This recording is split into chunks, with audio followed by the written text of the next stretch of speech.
Well, Luka, thank you for joining me today. Thank you for being a part of my podcast. How goes it, man? D'Alessio in the flesh. I know her name is like D'Alessio or something.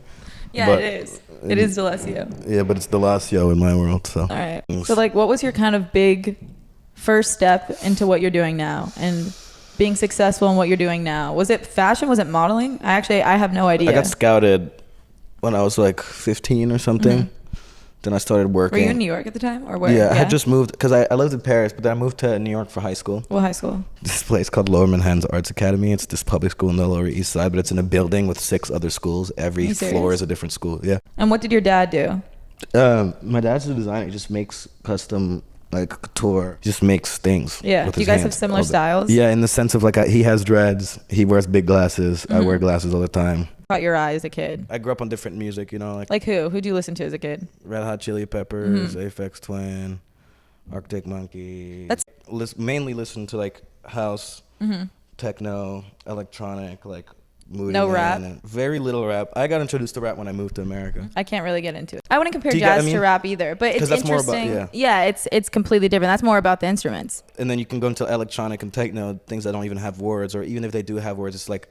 It is a completely different genre that deals with completely different things. So it's like, I don't know, rap and rock to me are very similar. I actually like that you listen to rock and roll because every time I'm with you, and it's a rare, honestly. Like not many of our friends want to put on those songs, listen to that. Nobody wants to hear that shit, man. In big groups, like I never want to take the aux because it's just like I never want to take the aux. Nobody wants to hear what. Everyone just turn the shit off. Yeah. I want to put on WAP and that's it. Dude, if I got a fucking nickel for every time I heard that goddamn song, I'd be a fucking multi-billionaire. I swear to God, dude. See, this is my issue with rap, and like we were talking about this yesterday. Like the direction music's going into, it's becoming it's losing what I think it used to have, which is more of an aspect of poetry. Music's kind of like catching an L, though. There's still a lot of good music being put out. You just have to like know what it is, like. You know, you could listen to like the new like Mulatto album if you want, or you could listen. You know, King Cruel dropped an album this year called Man Alive. Like, you know what I mean? There's still music with substance still exists. It just none of that even exists in my world. You know, I just listen to the good stuff that comes out. Yeah. Like I don't. No, 100%. Need to listen to any of that shit. It's not so much that it's out there. It's just interesting that it's the top 40. You know. Well, yeah, but also like music is in a completely different place because of the internet and streaming, and it's just like you don't understand that like these. New like TikTok literally is changing music. Oh, it's absolutely ridiculous. Like people now they dictate what the top 40 is. 1,000%. Yeah. Like labels pay TikTokers to put music to TikTok, so then it becomes viral, and then it becomes a top 40 song. People are starting to write songs that people can make TikTok dances to, so it becomes a trend, and so it becomes viral. Like that's literally the formula they're working in now. Yeah. How do I make a song become a dance to get on TikTok to go viral? It's insane. It's like, in terms of what you've been doing now, what is that? What does that look like? Are you going to stick into modeling or continue producing? I only do modeling because it's like it pays your bills and you're good at it, kind of thing. The bills aren't going to pay themselves. Yeah, the light's not going to. You know. I understand. It's like, oh, you mean I could just like show up and do remotely nothing and get paid out like ridiculous amounts of money? I mean, count me in. Yeah, I'm down. And it helps fund my like real projects. You know, like I'll do something for like a certain amount of money, and then, you know, like the movie we shot, like did a post, and then that funded our movie. For anyone who doesn't know, Luka and I did a movie this summer, and they're not finished yet, but I got all my stuff out of the way. Yeah, it cracks. Yeah. And you look like a smoker. Thank you, Luka. So, I appreciate it. In terms of all the creative projects you do, like, do you find yourself getting pulled more into one direction? Like, you kind of pay closer attention to acting, or you pay closer attention to building or fashion? Like, what is it? Right now, my main focus is just film, from like directing to producing to acting. Like, I want to be more of like a movie guy, more than like a fashion guy. And behind the camera movie guy, or both? I just love film. Like, you know, I do self tapes and like have some like movies coming up hopefully, and like, you know, the show. Yeah. When do you think you'll rap? Well, I have to rap before the end of this month. I'm going to Europe for the rest of the year. Kind of got a one-way ticket. Maybe I'll come back.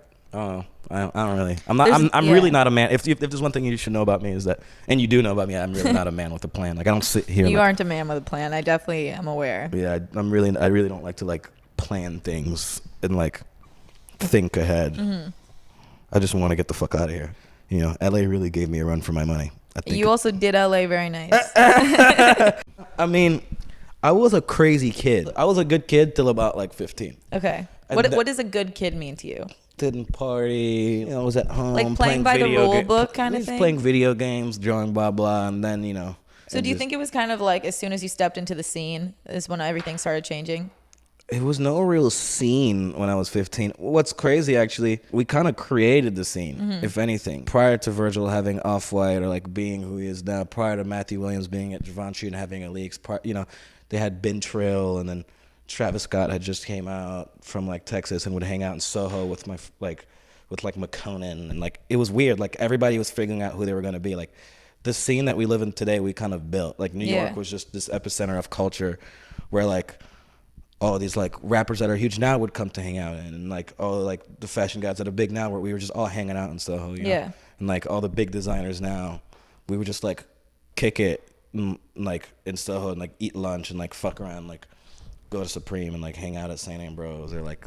Well, I don't know what you guys are like somewhat. I mean, and there's constant stories like that throughout history in different parts. And then we would all like somehow run into each other in Paris. Or then he started Off-White. You know, it's just like all these different things that have amassed that are like staples in the culture. I was kind of there for the start of it, you know. It's not like I stepped in the scene. It's just like when I started like becoming just like my own person and like hanging out with people.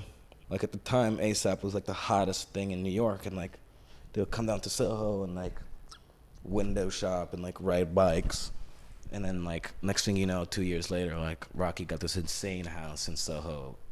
You know, he made so much money and like out of nowhere, and we were like, what the hell? You know. So how old would you have been at this time? Around 17? Yeah, like 16, 17. There's an art to being disorganized and disorderly and wasting time. There's benefits in all of those things in the creative field, and your dad probably understood that. You're out doing this, you're out doing that, like, but yeah, there's something he's gonna be taking away. Even if I wasn't doing anything, I was doing something. Yeah, that's what I'm saying. You know what I mean? It sounds like he knows that. He got that. I was with Ian and Chantel like shopping in Paris, and then Virgil hit us like, yo, we're shooting the lookbook, just like pull up. So then we all just showed up, and then like they were shooting the lookbook on the girl. And the campaign ended up being just us like trying on clothes and like hanging out around this chick. Well, I mean, that's like the great part of on the fly creativity. You know what I mean? It turns into some of the best things. Yeah. Exactly. That's awesome. The best things are never planned. On that note, I want to thank you for coming to this podcast. No problem. Yeah. And being a great guest, and for having me in your movie, which comes out next year. Of course, 2021. And it's called Soda. That's the standard name. We don't know what it's going to be called. I actually like Soda. I've run it by some people. They like it too. Soda's good. There's a few, I don't know. Like Duke came up with a good name too, like an alternate name. I think we'll figure it out when we're done. Tell me after. Yeah. Okay. Well, thanks for having me. Anytime.